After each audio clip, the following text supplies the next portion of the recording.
right, let's go next. Eric Adams. So September 2024, Mayor Adams was indicted on federal charges, including bribery, fraud, and soliciting illegal foreign campaign donations. They allege that he accepted over $100,000 in luxury travel and illegal campaign contributions from foreign nationals, particularly Turkey.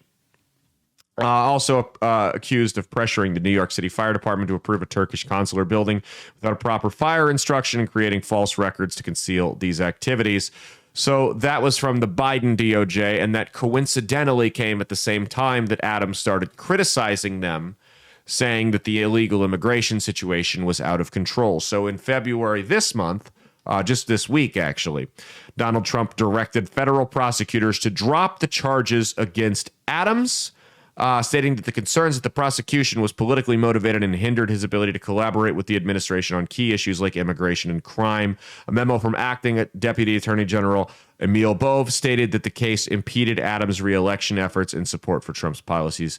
So his lawyer declared the case concluded, asserting that it lacked merit and was based on insufficient evidence. The dismissal of the charges sparked a rage of opinion. Some view it as appropriate to end an appropriate end to a politically motivated prosecution, while others see it as a troubling example of political interference in the justice system. Trump has no incentive to drop these charges on Adams. None. Adams is a Democrat. He's a fence sitter at best. He was one of the biggest. He paraded himself as a centrist and was one of the biggest cheerleaders for a lot of Biden's policies up until last year. No reason to drop this. He's, again, showing mercy to his enemies the way Julius Caesar did in some cases. Had no reason to do this. But this was a bullshit political hit job. The Biden administration, time and time again, throughout the last 4 years, made it loud and clear that they had no problem using the Department of Justice to harass their political rivals. Make no mistake. When the mayor of the biggest city in the country comes out and criticizes you on the biggest hot button issue that you have done a disastrous job at handling, that hurts you. Specifically when it happens 2 months before an election. And Adams did just that. They went after him on, no pun intended, trumped up bullshit charges to shut him up. Now here's what's going to happen. Watch out. Check this out. I got a theory, and I've floated this idea before. Here's what I really think is going to happen.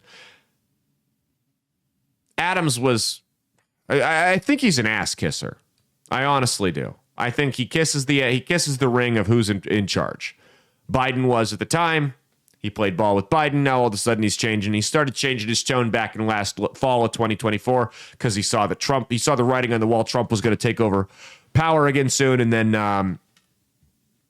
as soon as Trump took office, he's done not, I wouldn't say a 180, but a 90-degree change. Here's my theory.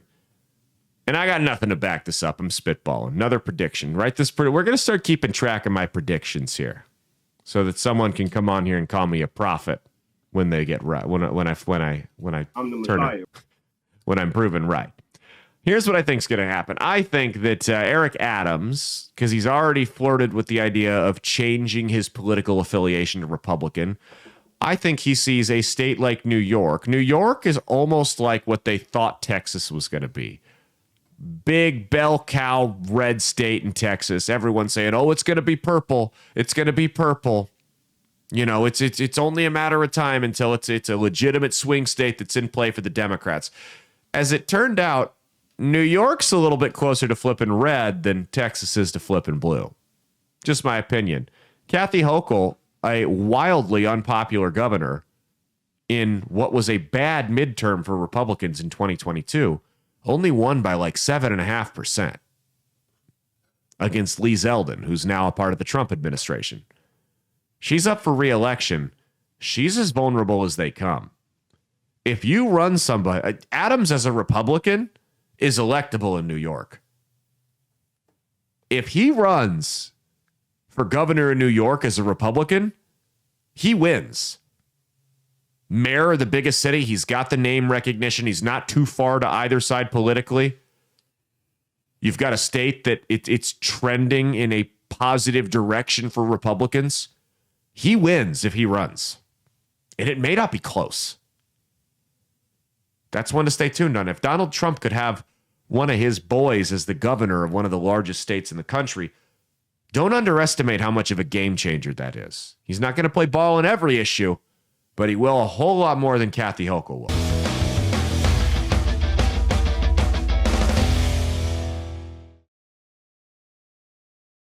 Hey, thanks for watching. If you liked what you saw, be sure to click the link in the description to get the full episode on Rumble. If you prefer to listen along, you could actually get us on Spotify, Spreaker, and iHeartRadio. You can also go to www.outlawstreamers.com to learn more about not just my show, but tons of other great shows and all the exciting projects they have coming up. Follow my socials at Caleb Isn't Funny on Twitter and Instagram, at Caleb Salvatore Comedy on the Chinese Spy app that is TikTok, and be sure to like and subscribe to this YouTube channel. Thanks, and we'll see you every Saturday for brand new episodes of That's Based. Peace.